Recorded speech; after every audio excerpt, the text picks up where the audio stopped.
गर्मियों का एक महीना था। साल 1980। नेपाल का एक शहर पोखरा। पोखरा शांत था, लेकिन उस दिन सब कुछ नॉर्मल नहीं लग रहा था। 3 स्कूल की लड़कियां सिर्फ एक छोटी सी छुट्टी मनाने निकली थी। किसी ने नहीं सोचा था कि उनमें से कोई भी वापस घर लौटेगा ही नहीं। कुछ दिन बाद सेती नदी के किनारे 3 लाशें मिली।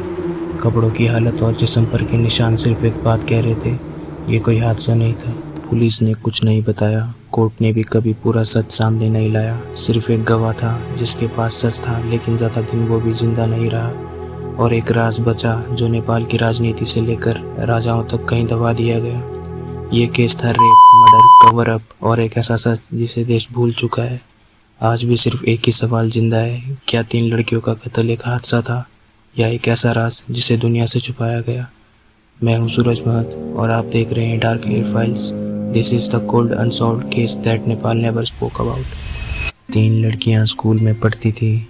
नमिता भंडारी और सुनीता भंडारी बहनें थी। नीरा प्रज्वली उनकी cousin sister. Age exact mention नहीं की गई थी, लेकिन लोकल मीडिया ने हमेशा इन्हें टीनेज गर्ल्स कहा। तीनों पोखरा में अपने रिलेटिव्स के घर छुट्टियां मनाने आई थी और 4 जून 1980 को एक पिकनिक के लिए घर से निकली। उस दिन तीनों ने एक लोकल बस ली और सेती नदी के पास उतर गई। उसके बाद उनसे कोई कांटेक्ट नहीं हो पाया।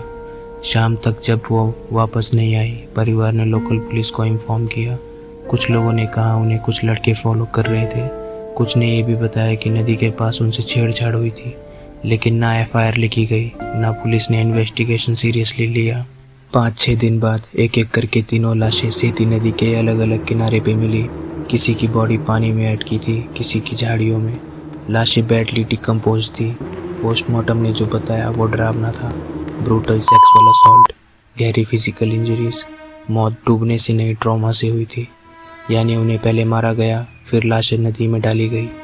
एक गवाह सामने आया, चूड़ामणि अधिकारी, फॉरेस्ट डिपार्टमेंट का स्टाफ। उसने पुलिस को बताया कि उसने कुछ लड़कियों को कुछ आदमियों के साथ जंगल की तरफ जाते देखा था। उसने पूरा स्टेटमेंट दिया, लेकिन अगले ही दिन उसकी लाश उसके गवर्नमेंट क्वार्टर्स में मिली। पुलिस ने कहा सुसाइड, लेकिन उसके दोस्तों ने कहा वो डर रहा था, उसे धमकियां मिल रही थी। किसी प्रॉपर इन्वेस्टिगेशन के बिना ये भी सिर्फ एक सुसाइड केस कहकर क्लोज कर दिया गया। पुलिस ने केस रजिस्टर तो किया, लेकिन किसी को अरेस्ट नहीं किया। मीडिया और पब्लिक प्रेशर के बाद कुछ पावरफुल लोगों के नाम सामने आए। एक फिल्म मेकर, एक सीनियर आर्मी ऑफिसर, एक बिजनेसमैन और सबसे बड़ा नाम प्रिंस धीरेन्द्र, रॉयल फैमिली का मेंबर। लेकिन ना कोई इंटरोगेशन हुआ, ना कोई सबूत कलेक्ट हुआ। ये केस धीरे धीरे कोल्ड केस बन गया। 1991 में एक जर्नलिस्ट ने इस केस पे एक किताब लिखी, रक्तकुंडा, जिसका मतलब होता है लाल तालाब। उस किताब में लिखा था 3 लड़कियों को एक रॉयल व्हीकल में प्लेस ले जाया गया। एक गवाह ने एक रॉयल चेहरा पहचाना था। सिस्टम ने सबूत मिटा दिए। बुक पब्लिश होते ही बैन कर दी गई। ऑथर को धमकियां मिली और कुछ महीने बाद वो नेपाल छोड़ गए। 2001 में नेपाल के रॉयल प्लेस में एक बड़ा हत्याकांड हुआ। कई राजा महाराजा मर गए। पावर ने राजा ज्ञानेंद्र के पास गया और 2003 में उनके रूल में ये केस ऑफिशियली बंद कर दिया गया। ना अरेस्ट, ना ट्रायल, ना कंक्लूजन। कुछ रिपोर्ट्स ने क्लेम किया कि नीरा, नमिता और सुनीता के जिस्म पर मल्टीपल इंजरी मार्क्स थे। सिर्फ डूबने से नहीं, फिजिकल ट्रॉमा के निशान थे। उनके कपड़े फाड़ दिए गए थे और पोस्टमार्टम ने क्लियर लिखा था, brutal sexual assault, pre death injuries. फिर भी कोई मेडिकल रिपोर्ट पब्लिक नहीं की गई। No forensic team photos, no blood sample analyse. जो एक लाश जंगल के पास मिली थी, उस जगह से टायर के फ्रेश निशान भी रिपोर्ट हुए थे। और सबसे शॉकिंग, एक जवान फॉरेस्ट ऑफिसर, चूड़ामणि अधिकारी, जिसने उन लड़कियों को कुछ लोगों के साथ जंगल ले जाते देखा, अगली सुबह डेड मिला। सुसाइड बोला गया, पर लोग कहते हैं उसने कुछ ऐसे लोगों को पहचान लिया था जिनके बारे में बोलना उसकी मौत बन गई। इस केस ने नेपाल के सिस्टम पे कई सवाल छोड़ दिए।